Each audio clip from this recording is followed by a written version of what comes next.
So someone has probably thought of this before because I feel like it's an obvious movie idea, but here's my take on it. If you've never seen the movie Alien or Aliens, maybe go watch those movies and come back later. This is my alien movie idea. LV-426. Before we get to my idea, let's recap a little bit. Alien. In 1979, Ridley Scott created one of the greatest horror movies of all time. It's about a crew of 7 people in space on their way back to Earth. They intercept a transmission from the planet LV-426 and they decide to go check it out. They discover an alien ship. On this alien ship, there's some space eggs. One of the space eggs opens up. Facehugger attaches itself to one of the crew members. They bring this crew member back with the facehugger on his face. That facehugger stuck an egg in that crew member's chest, alright? Eventually that egg turns into a xenomorph. Xenomorph pops out of the dude's chest. That xenomorph grows up, and throughout the movie, it kills every one of the crew members except for motherfucking Ellen Ripley. She uses her smarts, she kicks that alien's ass out into space, goes to space sleep, and that's the end of Alien. Aliens! In 1986, James Cameron created one of the greatest action horror movies of all time.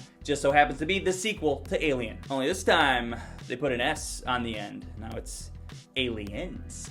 Movie starts out, Ellen Ripley is discovered in her space sleep. She's returned to the company. She wakes up, discovers that she's been asleep for 57 years. Nobody in the company seems to believe her story from Alien. Keep in mind, this is a universal company that like everyone works for. There's this douchebag from the company, his name's Burke, and he tells Ripley that, hey, there's been a colony living on LV-426 for 20 years, and they've been terraforming the planet to make it livable. And guess what? We just lost communication with LV-426. We don't know what's going on out there. So Ripley volunteers to go back out there to LV-426 with a group of colonial marines, and they are total badasses. They arrive to LV-426 and find the colony is empty.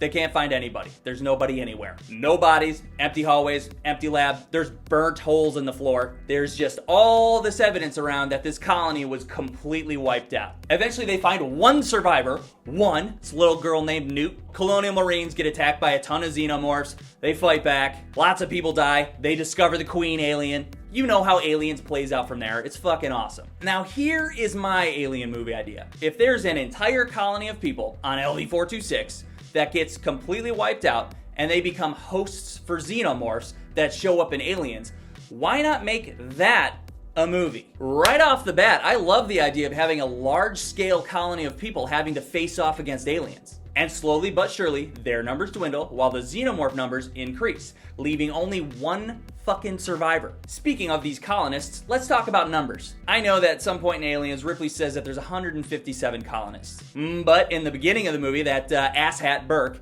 he says that there's 60 to 70 families living there. 60 to 70 families. Typically, a family is 2 parents, 1 child. If you go with 60 families, you're talking about at least 180 people. If you're talking 70 families, you're talking at least 210 people. That is exciting. We can start the movie out like this. There's a meeting at the company with a bunch of corporate douchebag assholes. They already know about the events from Alien because Ash the android sent them that info from the first movie. Remember? They say, okay, let's just terraform the planet, and while we have people there, search for the aliens. 20 years later, start off by establishing the families in the colony. Mainly focus on Newt's family because Newt is the character that you're familiar with. We know Newt has a brother named Timmy. Why don't you set up that relationship as brother and sister? Have Newt be this happy, normal little girl that eventually becomes the dirty, quiet survival expert that we are introduced to in Aliens. How did Rebecca get the nickname Newt? How about that doll head that she carries around? Did it used to have a body? Set up this mini character arc for the doll that wraps up in the end of Aliens. Establish the colony itself. How do these people function? What's their daily normal life? How are they governed? Maybe establish a small military presence that can fight aliens later on. They can't be better than the Colonial Marines, but there needs to be some kind of presence there to initially protect the people. What about the science lab that we see in Aliens? Set that up. Have a bunch of scientists be involved, and maybe a few of them are working for the company undercover. They can be like under the radar villains. There's always at least one. In Aliens, they point out that every colonist had a personal data transmitter that revealed where they were at all times. That's cool. And later on, that's how they find out where the colonists' bodies are. How did they get those? Maybe, since we're dealing with people on a larger scale, we can have multiple androids involved in this one. The most androids we've ever seen in a movie is 2, in Alien Covenant. But we're not going to talk about that shitty movie. Can you imagine having androids take on xenomorphs at some point and fight them physically? That's awesome. After setting up this colony and our characters, we can start the chaos. Let's show some colonists exploring and discover the original alien ship from Alien. Callback opportunity. They can grab a few eggs or just straight up get attacked by facehuggers. These can be the actual facehuggers that we see later on in the lab. One of the chest bursters early on needs to be the queen. Establish her as a villain early on, have her start laying some eggs and telling xenomorphs what to do. We've never actually seen how a large alien hive works. Let's do it. That'd be cool. In this movie, we can't really see any new versions of the aliens because of the movie that follows, but we can show the aliens having abilities that we've never seen before. What if a xenomorph threw a facehugger as like an attack? Yeah!